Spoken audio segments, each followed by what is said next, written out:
Bom, boa noite a todos, sejam todos bem-vindos. Vamos iniciar os estudos da noite, agradecendo a todos esses irmãos que se fazem presentes por mais esta oportunidade. Pai nosso, que estais nos céus, santificado seja o vosso nome. Venha a nós o teu reino, seja feita a tua vontade, assim na terra como no céu. O nosso de cada dia nos dai hoje. Perdoa as nossas dívidas, assim como perdoamos aos nossos devedores. E não nos deixes cair em novas e velhas tentações, livra-nos de todo mal, que assim seja. Bem, vamos lá. Pegar aqui o Evangelho, capítulo 18. Muitos chamados e poucos escolhidos. Instruções dos Espíritos. Dar-se-á aquele que tem. Seus discípulos, se aproximando, lhe disseram: Por que lhes falais por parábolas? Ele lhes respondendo, disse: É porque para vós outros foi dados conhecer os mistérios do reino dos céus, mas para eles não lhes foi dado. Porque a quem já tem, se lhe dará, estará na abundância. Mas para aquele que não tem, lhe será tirado, mesmo o que tem. Por isso eu lhes falo por parábolas, porque, tendo eles, não veem, e escutando, não ouvem, nem compreendem. E a profecia de Isaías se cumpre neles quando disse: Escutai com os vossos ouvidos e não ouvireis. Olhareis com os vossos olhos e não vereis. São Mateus. Prestai bem atenção naquilo que ouvis, porque se servirá para convosco da mesma medida da qual vos servirdes para com os outros. E vos será dado ainda mais, porque se dará àquele que já tem, e para aquele que não tem se lhe tirará mesmo o que tem. São Marcos. Dá-se àquele que já tem, e se tira aquele que não tem. Meditai esses grandes ensinos que frequentemente vos parecem paradoxais. Aquele que recebeu é o que possui o sentido da palavra divina. Não a recebeu senão porque tentou dela se tornar digno. E o Senhor, em seu amor misericordioso, encorajava os esforços que tendem ao bem.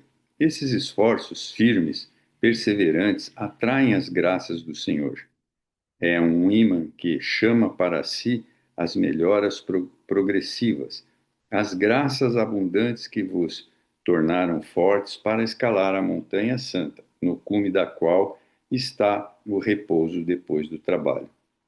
Tira-se aquele que nada tem, ou que tem pouco, tomar isso como uma oposição figurada. Deus não retira às suas criaturas o bem que lhes designou lhes fazer. Homens cegos e surdos, abri as vossas inteligências e os vossos corações. Vede pelo menos, espírito, ouvi pela vossa alma, e não interpreteis de maneira tão grosseira e injusta as palavras daquele que fez resplandecer aos vossos olhos a ajuda do Senhor. Não é Deus quem tira daquele que havia recebido pouco. É o próprio Espírito, ele mesmo que, pródigo e negligente, não sabe conservar o que tem e aumentar na fecundidade o óbolo que lhe cai do coração. Aquele que não cultiva o campo que o trabalho do seu pai lhe ganhou, e o qual ele herda, vê esse campo se cobrir de ervas parasitas. É seu pai quem lhe toma a colheita, que não quis preparar, se deixou as sementes destinadas a produzir neste campo mofar por falta de cuidado, deve acusar seu pai se elas nada produzem? Não. Em lugar de acusar aquele que tinha tudo preparado para ele de retomar seus dons, que acuse o verdadeiro autor das suas misérias, e que então, arrependido e ativo, se lance à obra com coragem, que rompa o solo ingrato com o esforço da sua vontade, que o lavre a fundo com a ajuda do arrependimento e da esperança, que nele jogue com confiança a semente que tiver escolhido como boa entre as más, que a regue com o seu amor e a sua caridade. E Deus, o Deus do amor, de caridade, dará àquele que já recebeu. Então ele verá os seus esforços coroados de sucesso e um grão produzir 100 e outro 1000. Coragem, lavradores, tomai as vossas grades e as vossas charruas, lavrai os vossos corações, arrancai dele o joio. Semeai aí a boa semente que o Senhor vos confia, e o orvalho do amor o fará produzir os frutos da caridade. Um espírito amigo, Bordeaux, 1862. Então, quer dizer, ele tá colocando, né, que Deus, que Jesus nos dá todas as oportunidades, né? E aí cabe a cada um de nós frutificar tudo isso, né? Cada um de nós tem o livre-arbítrio para fazer esses ensinamentos irem para frente ou não, né? Então, não é que vai tirar de alguém as coisas que a gente já ganhou. É que simplesmente muitos de nós ainda não entendemos as palavras de Jesus e ainda continuamos fazendo as coisas de maneira não correta, né?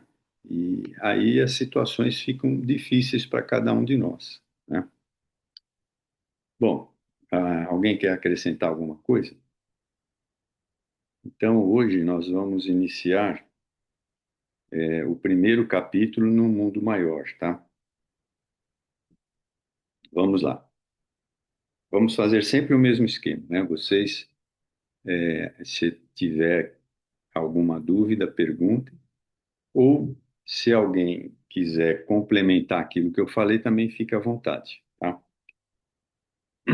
Esplendia o luar revestindo os ângulos da paisagem de intensa luz. Maravilhosos cúmulos a oeste, espraiados no horizonte, semelhavam-se a castelos de espuma láctea, perdidos no imenso azul, confinando com amplidão. O quadro terrestre contrastava com o doce encantamento do alto, deixando entrever a vasta planície, recamada de arvoredo em pesado verde escuro. Ao sul, caprichosos cirros, está falando das nuvens, né? Reclinavam-se do céu sobre a terra, simbolizando adorno de gases voaçante. Evoquei nesse momento a juventude da humanidade encarnada, perguntando a mim mesmo se aquelas bandas alvas do firmamento não seriam faixas celestiais a protegerem o repouso do educandário terrestre. A solidão imponente do plenilúdio infundia-me quase terror pela melancolia da sua majestosa e indivisível beleza. A ideia de Deus envolvia-me o pensamento, arrancando-me notas de respeito e gratidão, que eu, entretanto, não chegava a emitir. Em plena casa da noite, rendia culto de amor ao Eterno, que lhe criara os fundamentos sublimes de silêncio e de paz, em refrigério das almas encarnadas na crosta terrestre. Eu acredito que todos nós vamos passar por uma situação dessa, né? Quando a gente estiver deslumbrando todo esse cenário que Deus criou, que Jesus criou, né? Eu acho que a gente também vai ficar na mesma situação, né? Mas vamos lá. O luminoso disco lunar irradiava destarte maravilhosas sugestões. Aos seus reflexos iniciara-se a evolução terrena, e numerosas civilizações haviam modificado o curso das experiências humanas. Aquela mesma lâmpada suspensa clareara o caminho dos seres primitivos, conduzira os passos dos conquistadores, norteara a jornada dos santos. Testemunha impassível, observara a fundação de cidades suntuosas, acompanhando-lhes a prosperidade e a decadência. contemplara a- as incessantes renovações da geografia política do mundo. Brilhara sobre a testa coroada dos príncipes e, sobretudo, o cajado de misérrimos pastores. Presenciava todos os dias, há longos milênios, o nascimento e a morte de milhões de seres. Sua augusta serenidade refletia a paz divina. Cá embaixo, desencarnados, encarnados, possuidores de relativa inteligência, podíamos proceder a experimentos, reparar estradas, contrair compromissos ou edificar virtudes. Entre a esperança e a inquietação, aprendendo e recapitulando sempre. Mas a lua, solitária e alvinitente, fazia-nos a ideia da tranquilidade inexpugnável da lei divina. A região do encontro está próxima.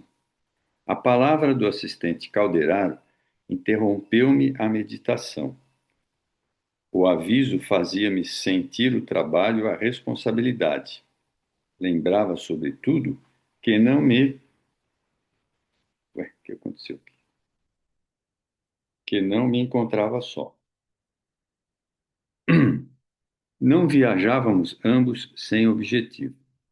Em breves minutos, partilharíamos os trabalhos do instrutor Eusébio, abnegado paladino do amor cristão, em serviço de auxílio a companheiros necessitados.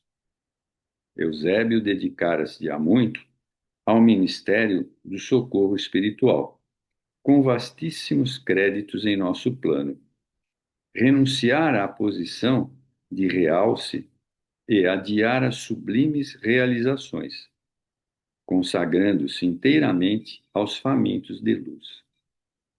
Superintendia prestigiosa organização de assistência em zona intermediária, atendendo a estudantes relativamente espiritualizados, pois ainda jungidos ao círculo carnal e a discípulos recém-libertos do campo físico.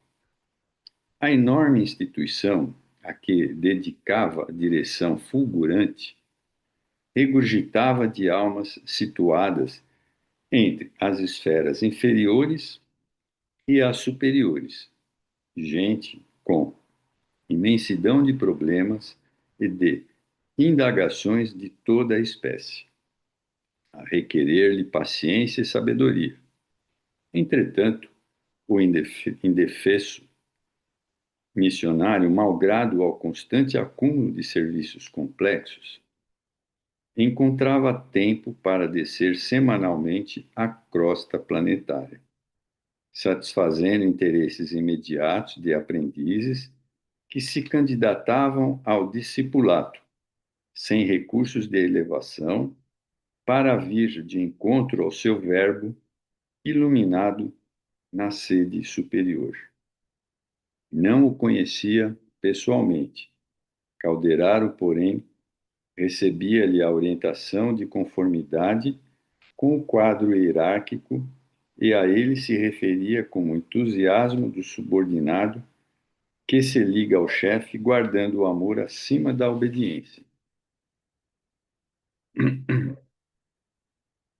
O assistente, a seu turno, prestava serviço ativo na própria crosta da terra, a entender de modo direto aos irmãos encarnados.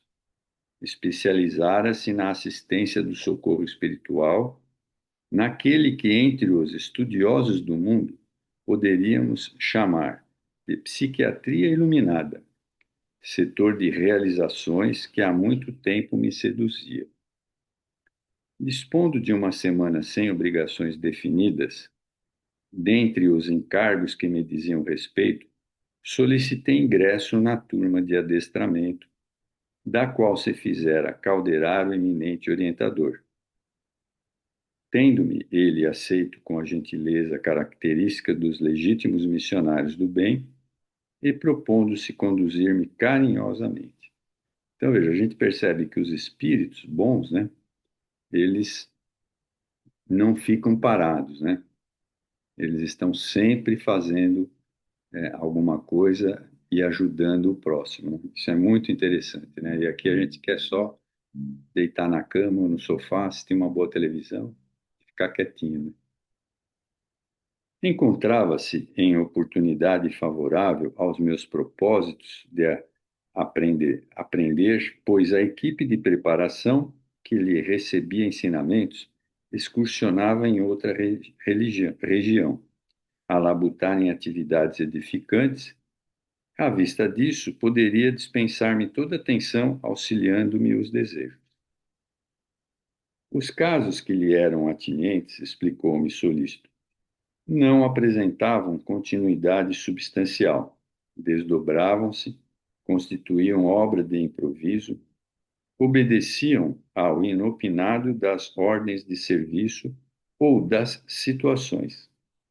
Noutros campos de ação, fazia-se imprescindível o roteiro, previstas as condições, as circunstâncias.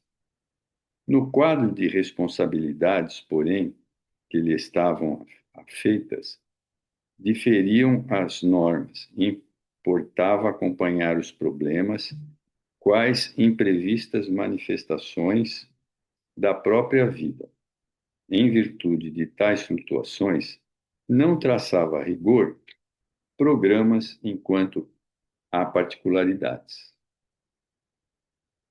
Executava os deveres que lhe competiam, onde, como e quando determinassem os desígnios superiores. Então, veja, mesmo um espírito desse quilate, né, obedece aquele programa que os superiores determinam, né?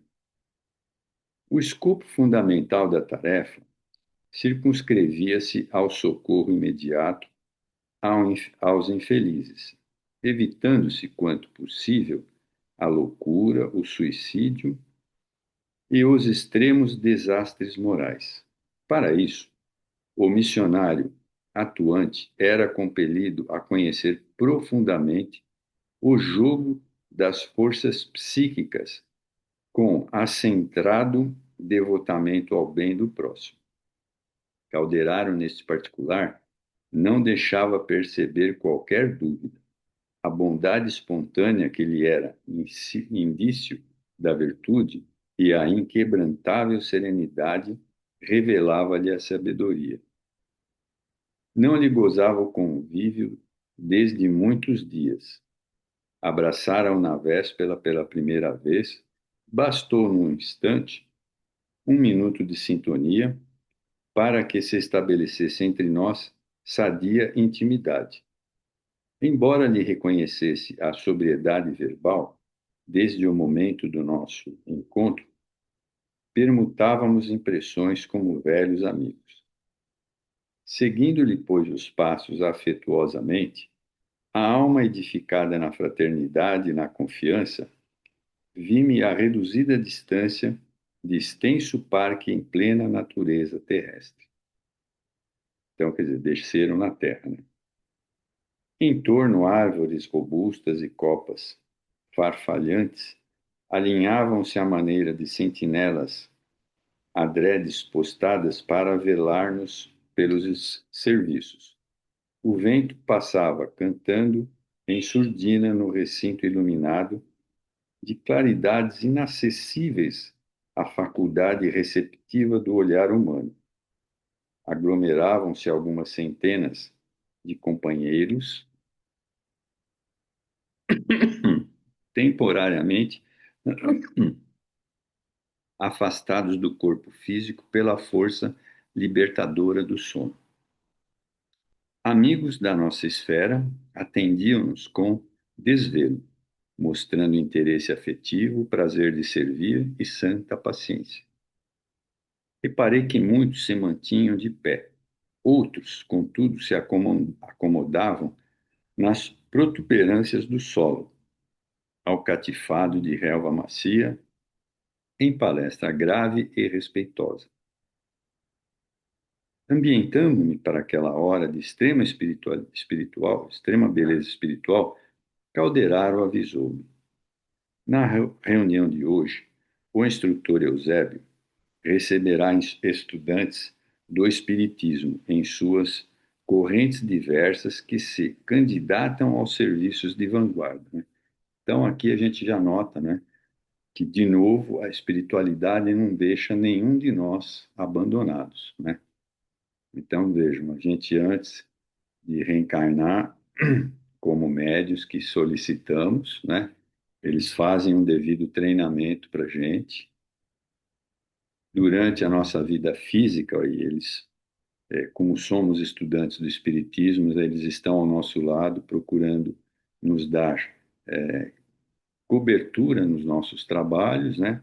E nos instruir sobre o serviço da espiritualidade. E quando a gente viu no livro anterior, né, nos Obreiros da Vida Eterna, quando vamos desencarnar, eles também estão ao nosso lado, né? Então, vejam, uma coisa que a gente tem que estar sempre com isso na cabeça é que esses irmãos estão sempre do nosso lado, fora o nosso anjo da guarda e fora aquele espírito familiar que está sempre junto de nós. Tudo bem? Acho que não, por enquanto não deve ter nenhuma dúvida, né? Porque estamos só no comecinho aqui. Vou continuar. Ó, exclamei curioso. Não se trata, pois, de assembleia que agrupe indivíduos filiados indiscriminadamente às escolas da fé? O assistente esclareceu de pronto. A medida não seria aconselhável no circuito da nossa especialidade. O instrutor afeiçoou-se ao apostolado de assistência a criaturas encarnadas e recém-libertas das zonas física em particular, precisando aproveitar o tempo com as horas de preleção para o máximo de aproveitamento. A heterogeneidade de princípios em centenas de indivíduos, cada qual com a sua opinião, né? Só faltou ele colocar cada qual cabeça dura que é, com as suas opiniões, né? Obrigaria a digressões difusas, acarretando condenáveis desperdício de oportunidades, né? E é bem isso mesmo, né? Nós somos tão cabeça dura, tão pessoas tão difíceis, né? Que poderíamos atrapalhar uma série de situações no mundo espiritual. Bom, nós estamos em treinamento ainda, né? Fixou a multidão demoradamente e acrescentou: temos aqui em cálculo aproximadamente 1.200 pessoas. Deste número, 80% se constituem de aprendizes dos templos espiritualistas em seus ramos diversos, ainda inaptos aos grandes voos do conhecimento, conquanto nutram fervorosas aspirações de colaboração no plano divino. São companheiros de elevado potencial de virtudes. Exemplificam a boa vontade, exercitam-se na iluminação interior através de esforço louvável. Contudo, ainda não criaram o cerne da confiança para uso próprio. Tremem ante as tempestades naturais do caminho e hesitam nos círculos das provas necessárias ao enriquecimento da alma, exigindo de nós particular cuidado, pois que pelos seus testemunhos de diligência na obra espiritualizante são os futuros instrumentos para os serviços da frente. Apesar da claridade que lhes assinala as diretrizes, ainda padecem desarmonias e angústias, que lhes ameaçam o equilíbrio incipiente. Parece que ele descreveu a gente, né? Não lhes falece, porém, a assistência precisa. Instituições de restauração de forças abrange-lhes as portas acolhedoras em nossas esferas de ação. A libertação pelo sono é o recurso imediato das nossas manifestações de amparo fraterno. A princípio, recebem-nos a influência inconscientemente. Em seguida, porém, fortalecem a mente, devagarinho, gravando-nos o concurso na memória, apresentando ideias, alvitres, sugestões, pareceres e inspirações beneficentes e salvadoras através de recordações imprecisas. Fez breve pausa e concluiu. Os demais são colaboradores do nosso plano em tarefa de auxílio. A organização dos trabalhos era digna de sincera admiração. Estávamos num campo substancialmente terrestre. Atmosfera impregnada de aromas que o vento espargia em torno recordava-me o lar na terra, contornando de seu jardim em noite cálida. Que teria eu realizado no mundo físico se recebesse em outro tempo aquela bendita oportunidade de iluminação? Então, vejam, por isso que eu sempre falo, né, que nós aqui somos privilegiados, né? Estamos estudando a doutrina num tempo em que as coisas são mais fáceis para ser espírita, né? Porque naquela época lá, quando o Chico psicografou lá pela década de 40, ainda não existiam todas essas possibilidades que nós temos hoje, né? Então, nós somos privilegiados hoje. Vamos aproveitar bastante tudo isso, né? Roberto, Oi, oi, Roberto, Conceição. você tá... Boa noite. Você, Tailene, eu estou aqui me imaginando. Imagine a nossa responsabilidade. Daqui a pouco nós iremos dormir todos É, e nos prepararmos para termos a oportunidade, né, de podermos estar participando, né, de um grupo desse de estudo, né, de exatamente, preparação. É exatamente. muita maravilha, gente, e muita responsabilidade nossa, né? E a oportunidade, né, Conceição? Sim, com certeza. Oportunidade, né? Porque muitas vezes a Eu estou gente aqui não vai lembrar, né? me maravilhando aqui. É, a gente não vai lembrar, né? Mas isso fica Sim, gravado no nosso perispírito, né? Então, fica. é por isso que dá forças para a gente continuar no nosso dia a dia, que às vezes é muito difícil, né? Todos nós Sim, passamos por dificuldades no nosso dia a dia, né? com certeza. Então, essas coisas é que a gente continua, né, na nossa jornada aqui, né? Com certeza. Continue. Vamos lá. Aquele punhado de mortais sob os raios da lua afigurou-se-me assembleia de privilegiados. Aí ele está falando aqui. Favorecidos por celestes numes.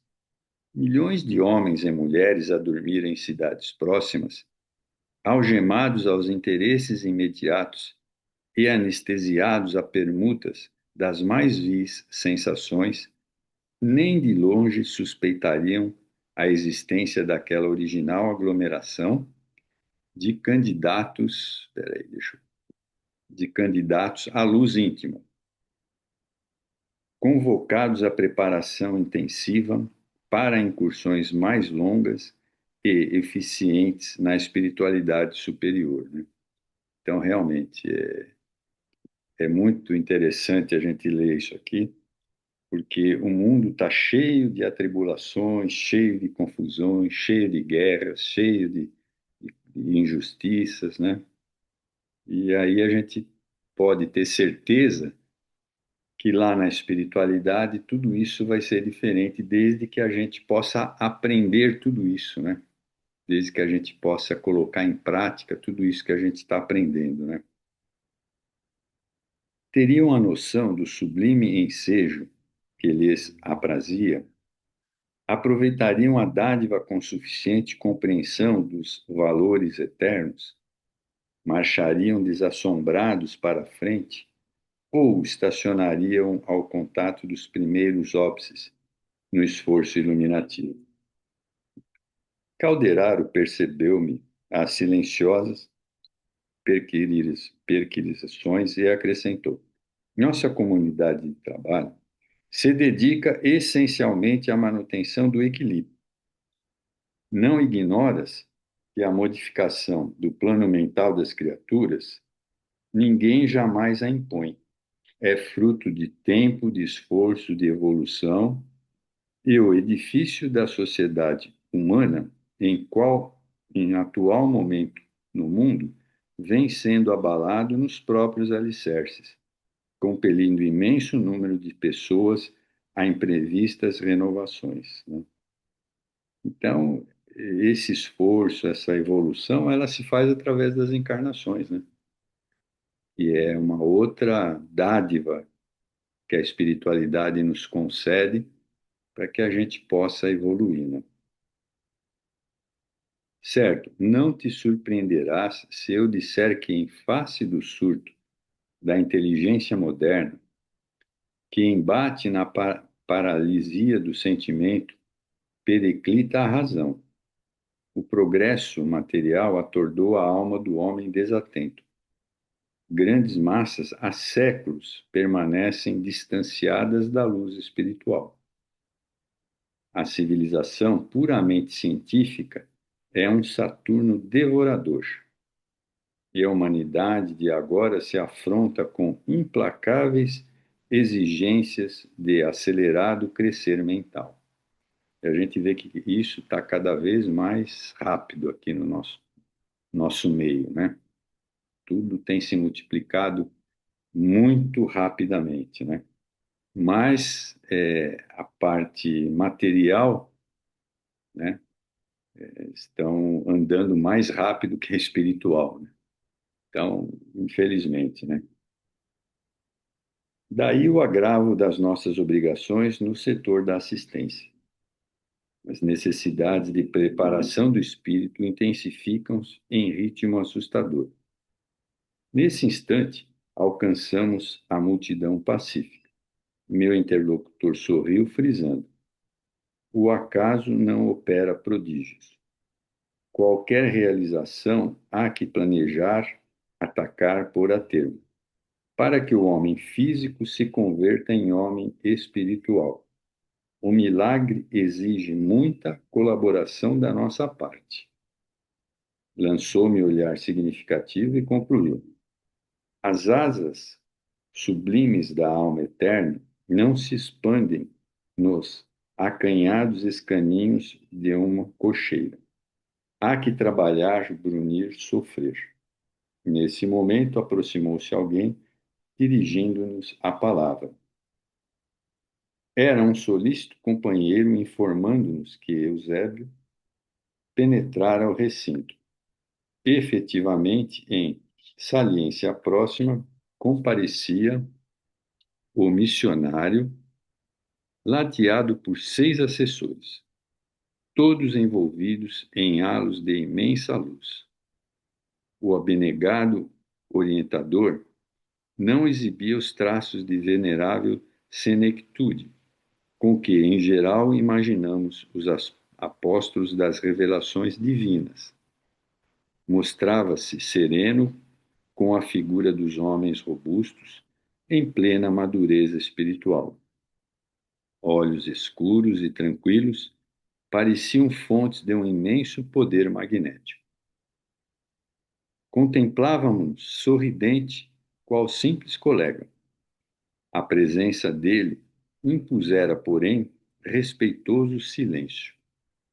Cessaram todas as conversações que aqui e ali se entretinham, e ante os fios de luz que os trabalhadores do nosso plano teciam em derredor, isolando-nos de qualquer assédio eventual das forças inferiores, apenas o vento calmo erguia a voz, sussurrando algo de belo e misterioso à folhagem. Sentamo-nos todos à escuta, enquanto o instrutor se mantinha de pé, observando-o quase frente a frente. Eu podia agora apreciar-lhe a figura majestosa, respirando segurança e beleza.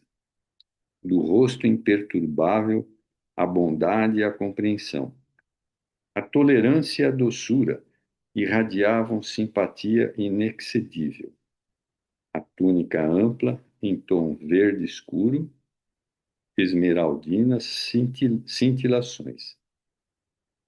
Aquela vigorosa personalidade infundia veneração, carinho, confiança e paz.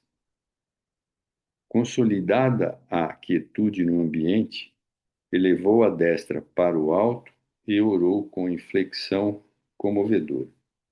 Eu vou parar aqui porque senão não vai dar tempo de ler a prece que ele vai fazer, né? Eu vou parar aqui, tá? Na consolidada quietude do ambiente, tá?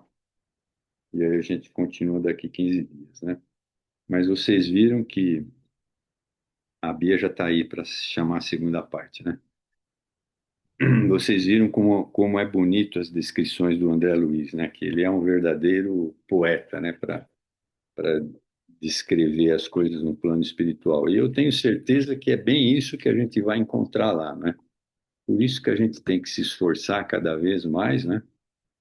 Para que a gente possa ter jus, né? Fazer parte de tudo isso, né? Eu diria que imaginem estar num lugar, numa paz, que você não precisa se preocupar com nada das situações que a gente tem aqui, um lugar bonito, né? Um lugar cheio de luz, cheio de majestades, pessoas se cumprimentando sem perguntar quem é você, o que que você tem. Então, eu acho que, por isso que eu falo, nós somos privilegiados mesmo, né? Então, vamos nos esforçar para ter direito a essas situações, né? Eu vou fazer a prece e aqueles que puderem ficar para a segunda parte, nós estamos aproveitando o, o Haroldo Dutra falando sobre Jesus, né? Está muito interessante. E aqueles que puderem ficar, muito bom. Quem não puder, eu desejo uma boa noite, uma boa semana. Então vamos agradecer por tudo que nós temos recebido. Agradecer principalmente a Deus, a Jesus, ao Frei Fabiano, que nos proporciona essa oportunidade de estarmos presentes na sua casa, na casa que ele dirige, permitindo que possamos fazer um trabalho muito pequeno, mas um trabalho que vai elevar o nosso espírito.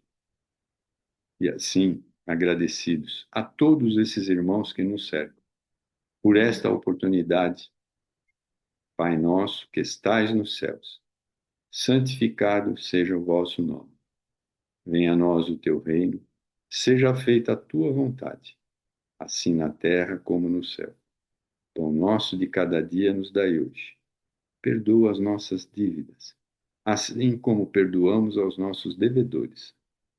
Não nos deixes cair em novas e velhas tentações, mas livra-nos de todo mal, que assim seja. Graças a Deus, graças a Jesus.